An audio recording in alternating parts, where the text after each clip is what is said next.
Hello everyone, সকলে কেমন আছো বন্ধুরা? আমি Gagan Moran, welcome to my YouTube channel guys.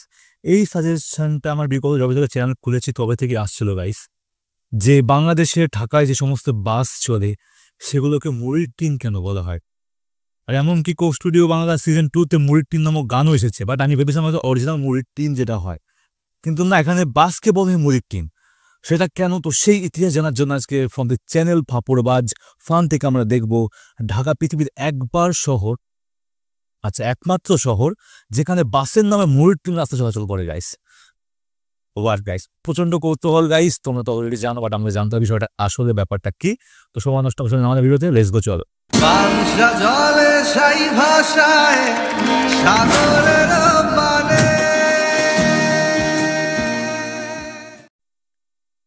Okay, 3, 2, 1, let's go. ভাইরে, ঢাকা পৃথিবীর একমাত্র শহর যেখানে বাসের নামে মুড়ির টিন এটা বাস, এটা বাস রাস্তায় চলাচল করে। এই আনফিট বাসগুলো কিভাবে রাস্তায় চলার অনুমতি পায় এটা আসলে কেউ জানে না, কিন্তু সবাই একটা জিনিস জানে, সেটা হলো এইসব বাসে চলাচল করা আর নিজের জীবন বাজি রাখা একই কথা। প্রধান শহর ঢাকার প্রেক্ষাপটে দেখা গেছে প্রায় 305 বর্গ কিলোমিটারের এই রাজধানী শহরে গত সেপ্টেম্বর পর্যন্ত বিআরটিএ নিবন্ধন দিয়েছে 43,676টি বাস। এর মধ্যে প্রায় 85%ই ফিটনেসবিহীন। যেখানে এই বাসগুলোকে জাদুঘরে সংরক্ষণ করে রাখা উচিত, সেখানে বিআরটিএ চেয়ারম্যান বলছে নতুন বাস না আসা পর্যন্ত পুরনো বাসগুলোকে সরানো যাচ্ছে না। আপনি রাস্তা দিয়ে হেঁটে যাবেন, হঠাৎ খেয়াল করবেন আকাশ অন্ধকার হয়ে গেছে। আপনার মনে হবে ঘূর্ণিঝড় আসবে, কিন্তু না রে ভাই, আপনার পাশ দিয়ে হয়তো কোনো বাস চলে গেছে আর সেটার কালো ধোঁয়াতে আকাশ অন্ধকার হয়ে গেছে। শেষবার কবে যে বাসের ইঞ্জিন অয়েল পরিবর্তন করেছিল, বাস মালিক হয়তো নিজেও সেটা ভুলে গেছে। সাদা কাপড় পরে বাসে উঠে বসবেন, নামার পর দেখবেন সাদা কাপড় কালা হয়ে গেছে, কারণ এই সকল বাসের সিটে যে পরিমাণ ময়লা থাকে সে পরিমাণ ময়লা মেথরপট্টিতেও থাকে না। ঢাকা শহরে চলাচল করা 10টা বাসের মধ্যে 8টা বাস ফিটনেসবিহীন। একটা বাসেরও জানালা ঠিক নেই, দরজা ঠিক নেই, 2টা হেডলাইটের মধ্যে একটা জ্বলে না।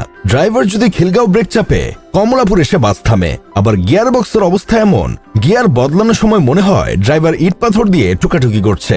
আমার তো মাঝে মধ্যে মনে হয় বাসগুলো যদি কথা বলতে পারতো তাহলে চিৎকার করে বলতো, ভাইরে আমাকে একটু রেস্ট দে, আমি স্বাধীনতার সময় থেকে চাকরি করছি। ঢাকা শহরে পাবলিক ট্রান্সপোর্ট হিসেবে তুরাগ পরিবহন এক উজ্জ্বল নক্ষত্রের নাম। যাত্রাবাড়ি থেকে টঙ্গী যেতে হলে তুরাগ পরিবহন ভরসা। কিন্তু ভাই, এই বাসে উঠলে মনে হয় না কোনো মানুষের কদম জোড়া সঠিক জায়গায় স্থির থাকে। কদম, লিটারালি কদম। কিন্তু ভাই, এই বাসে উঠলে মনে হয় না কোনো মানুষের কদম জোড়া সঠিক জায়গায় স্থির থাকে। সবার কদম জোড়া কান্দে উঠে যায়। আমার তো মাঝে মধ্যে মনে হয় এই বুঝি বাস থেকে চাকা খুলে চলে যাবে। সত্যি কথা বলতে কি ভাই, বলাকা পরিবহন দিয়ে যতবার আমি সায়দাবাদ থেকে গাজীপুর গিয়েছি, ততবারই ছারপোকা আমার নিতম্ব কামড়িয়ে লাল করে দিচ্ছে। মাঝে মধ্যে এমন হয়েছে গাজীপুর নেমে পকেটে হাত দিয়ে দেখি 2-3টা তেলাপোকা। বৈশাখী পরিবহনের কথা কি আর বলবো, এই বাসে উঠলে আমার মাঝে মধ্যে মনে হয় এই বুঝি বডি ফেলে ইঞ্জিন চলে গেল। একটা জিনিস জেনে সত্যি খুব অবাক হয়েছি, জুন মাস পর্যন্ত সারা দেশে নিবন্ধিত বাসের সংখ্যা 56,733টি। এসব বাসের মধ্যে 23,665টির ফিটনেস নবায়ন করা নেই। এছাড়া 28,561টি মিনি বাসের মধ্যে 11,905টি এবং 17,374টি হিউম্যান হলারের মধ্যে 14,510টির ফিটনেস নবায়ন করা হয়নি। এখন আমার কথা হলো, যে বাসগুলোর ফিটনেস নবায়ন হয়নি সেগুলো রাস্তায় কিভাবে চলাচল করছে? রাস্তার প্রতিটা মোড়ে মোড়ে যে এতগুলো ট্রাফিক পুলিশ, ওরা কি চুলটা ছিঁড়ে? ওরা কি এগুলো চোখে দেখে না, নাকি তারা চোখে কাঠের চশমা দিয়ে রাখে? এইসব দেখে আমার বন্ধু কেরামত বলতেছে, পুলিশ যখন কোনো গাড়িকে আটকে কাগজ দেখতে চায়, তখন ড্রাইভার কাগজ দেখানোর বদলে একটা 100 টাকার নোট দিয়ে দেয়, মামলা খালাস। কথাটা তিতা হলেও সত্য।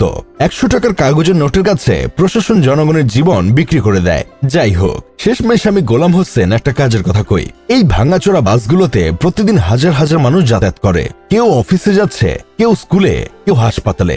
সবাই জানে ঝুঁকি আছে, কিন্তু বিকল্প নেই, কারণ এই দেশে সবচেয়ে কম দামি হলো মানুষের জীবন। প্রশাসনের উচিত এসব ফিটনেসবিহীন বাসগুলোর দিকে একটু নজর দেওয়া। দুর্নীতি করে দেশ লুটে খান, সমস্যা নেই, কিন্তু অন্তত জনগণের জীবনের একটু নিরাপত্তা দেন।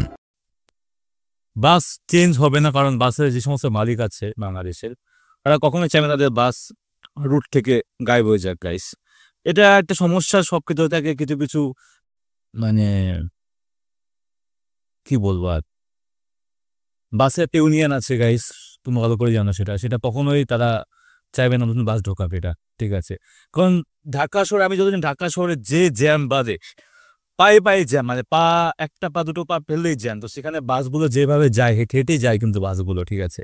সেখানে ঘর্ষণ বলো, এমন দেখেছি তোমাদের ট্রাফিক পুলিশের লাঠির বাড়িওতেও বাস প্রচণ্ডভাবে আঘাত পাচ্ছে, ঠিক আছে? সেই হিসেবে বাস শূন্য বিশূন্য হয়ে থাকে। আর মেন কথা হচ্ছে, যে সমস্ত বড় বড় বাস মালিক রয়েছে বাংলা, তারা ভাবে যে বাস তেমনি খারাপ হবে, তো যেটা খারাপ আছে সেটা দিয়ে কাজ চালায়, নতুন বাসকে লাভটা কি গাইস, ঠিক আছে?